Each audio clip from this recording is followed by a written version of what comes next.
Alright guys, and welcome back. Today we're going to be looking at Lisa, also known as the Hag, and builds I recommend on her for the rank 1. Now the Hag is a very hard killer, but she's also a very strong killer to play at rank 1. Let's talk about her pros and then her cons. Her pros: she has a 24 meter heartbeat, she can teleport 40 meters by default. These are normal stock standard abilities on the Hag. If you press the F1 key, it'll give you details about the killer, tell you her 3 teachable perks, her movement speed, her heartbeat, and tell you she's average height. However, this being said, she is a very strong killer in the right hands. At the same time, she can be outplayed very easily by survivors. What is the Hag's ability? She can place 1 of 10 bear traps on the ground. Not really a bear trap, but she draws a little finger painting in a form of a triangle. Any survivor that moves over it or near it without crouching will set it off, and she'll be able to teleport to it by pressing the control key by default, as long as she's within 40 meters. Now keep in mind, when the illusion comes out of the ground, the Hag makes a growling sound, she stands there, the illusion turns in the direction of the closest survivor. At the same time, it'll last about 3 seconds and then it will disappear. It is a mud illusion as well. Keep in mind, it is a very strong ability when used correctly. At the same time, you can be punished because it can be destroyed by a flashlight, or a pesty survivor can follow you around setting them off. Now let's have a look at the build real quick. I have a couple of recommended builds on the Hag, and different builds will suit different kind of players and different playstyles.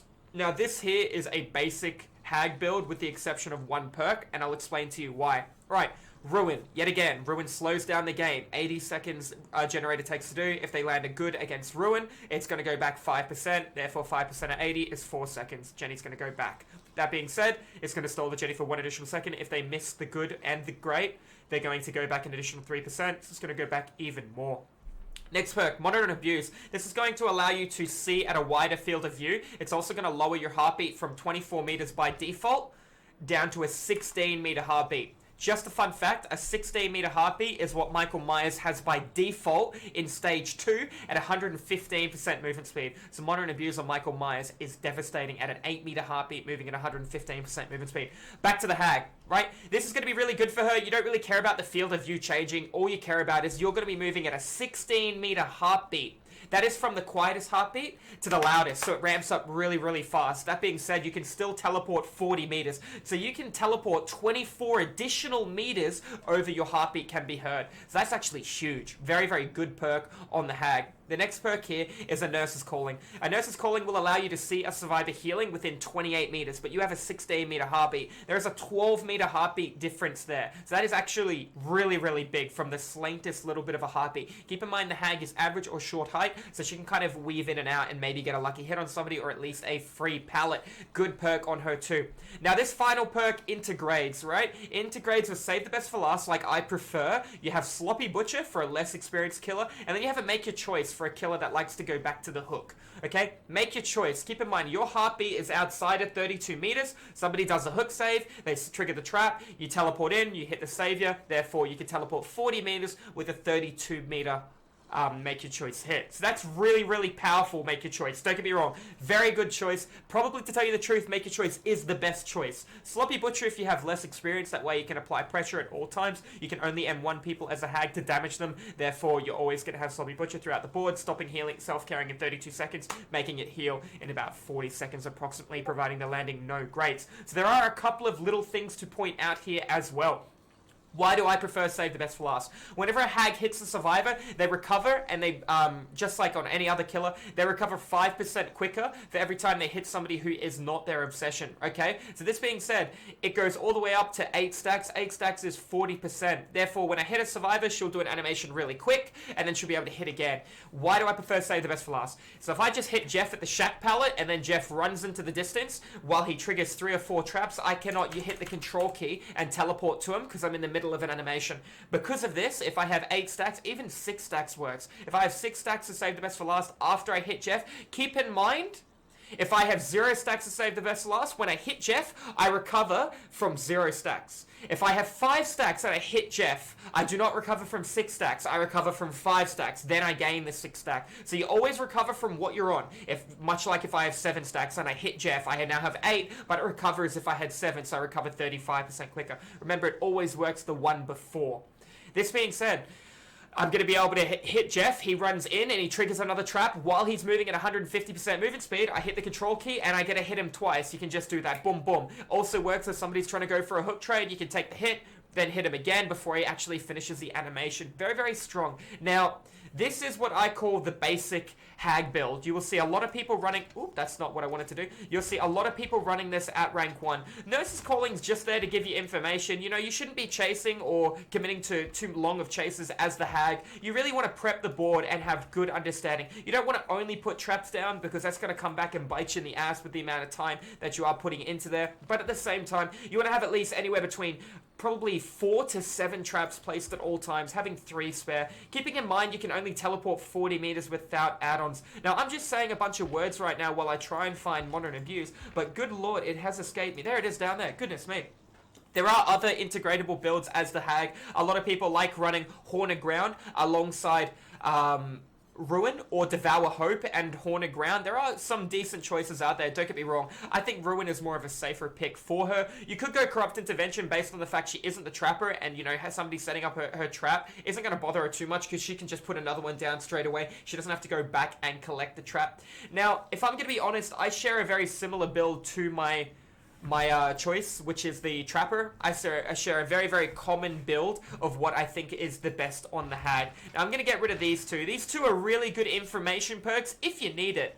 I generally find people pretty easily, and I don't really recommend Nurse's Calling on many killers, so I don't kind of recommend that build at all for a player with a lot of experience. We are here to talk about my recommended rank 1 build. I thought I'd show you what I see a lot of, and the meta, which is just what I showed you, but I'm going to take a step back, and you guys are already going to know the combo here. Now, this combo, I highly recommend on very few killers. Very few killers being killers that can take advantage of these kind of situations. Now, it's going to be all about preparation as the Hag, so if you've watched my video on the Trapper, you're going to be able to know the next perk coming up is going to be Surveillance when I can actually see it. I swear it's staring me right in the face, but there are that many freaking perks, I look right past it. It's going to be Surveillance and Surge. Alright, Surveillance and Surge is going to give me a huge advantage. Once I just down a Survivor, I'm not going to have to worry about picking them up, okay? I just down Jeff and... I'm sorry, I said that wrong. I just downed a Survivor, and now all Jennies are going to be regressing within 32 meters, okay? This is fantastic news. I have one of 2 choices for my final perk. I can go Modern Abuse.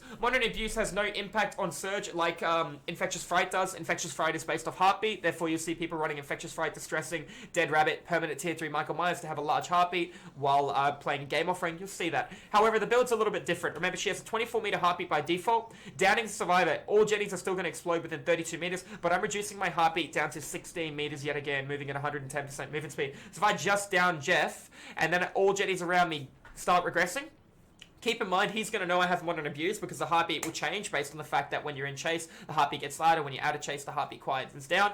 That being said, I'm going to be able to go right over there and get a free hit on him, or at least some form of pressure. Now, this is not necessarily the best choice for this build, okay? This perk is integratable, much like before when I had Make Your Choice, etc, etc. It could be Sloppy Butcher for stability. It could be Thrilling Tremor as well, like my actual Trapper build. There are a few choices, but if it is Thrilling Tremor, and I know that somebody's on the Jenny in the corner of the map, I am not going to run over there at 110% movement speed. I really don't care. If I had something like Discordance and I knew there are multiple targets, then I would if I was a different killer, but my killer's all about preparation, so I'm not going to run that far. If I have Pop Goes the Weasel, then I want to go that far. I want to worry about my prep and what's going to win me the game. So both those perks are kind of out of the way. This final perk can be integrated with whatever I want. Horned Ground is a strong option.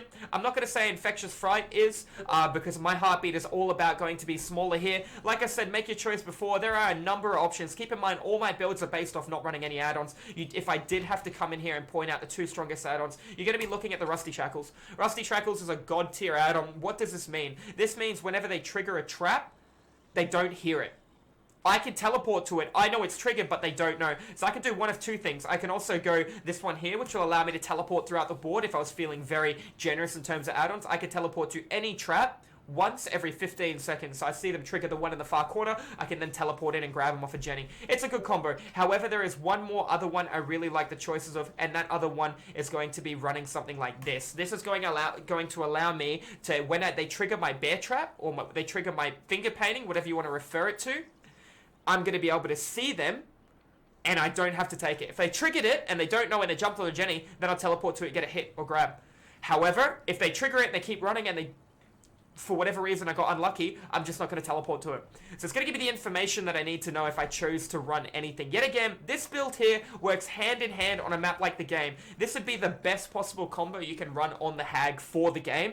Keep in mind, this does not make your traps invisible. They are still a triangle. They can still be physically seen, but when they're triggered, you don't know that they're triggered, etc. Normally, when you trigger a trap, the Hag will jump up and make a sound, therefore a jump scare, etc., etc. This would be the best offering for the Hag in a heartbeat. Look at the build. It's stacked on top of itself. I have a very small heartbeat, and I'm going to get huge stability and regression throughout the Jennies. There is no better map for her. Normally, I'd go into other options. Another option would be Lyra's Institute if you were running Modern Abuse, but at the same time, it's nowhere near as good as the game on the Hag with this kind of build. You're just going to have so much prep, so much pressure, and you're actually a really strong killer in the right hands.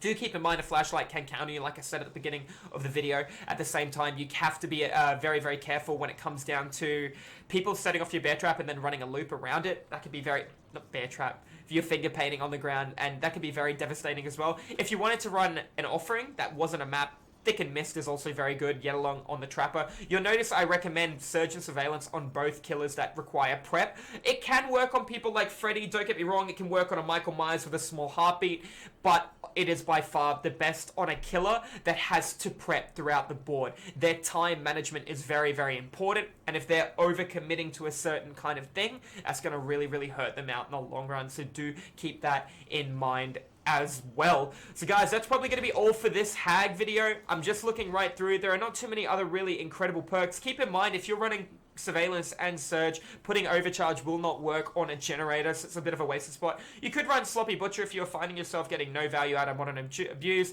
Yet again, you have the choice to save the best for last, yet it will be less efficient and effective with this kind of build as well. Therefore, I would highly recommend what I just said beforehand. Instead, I'd stick with Sloppy Butcher. General rule of thumb is it'd be better for you regardless of the situation. You could go Knockout if you wanted to slug and then go for whichever Jenny you saw people on, but I don't recommend that kind of play style because it'll come back and bite you in the bottom if you don't play it correctly. So guys, yet again, that is going to be all for this Hag video. I hope you guys learned something. Do keep in mind this is what the build I recommend at rank 1, and I haven't played a lot of it at rank 1. As you can see, my Hag is level 10, Prestige 1, but I do have a good gut indicator that this is a very, very devastating build, and you should definitely give it a try. If you guys like the video, don't hesitate to hit that subscribe button. Subscribing is free, or you can pop over to the live stream over here at Twitch, where I stream DBD to these beautiful people, which I'm going to give a wave to. These beautiful people 5 days a week. So yet again, guys, thank you for watching the video, and I will see you in the next video or in the live stream. Take care.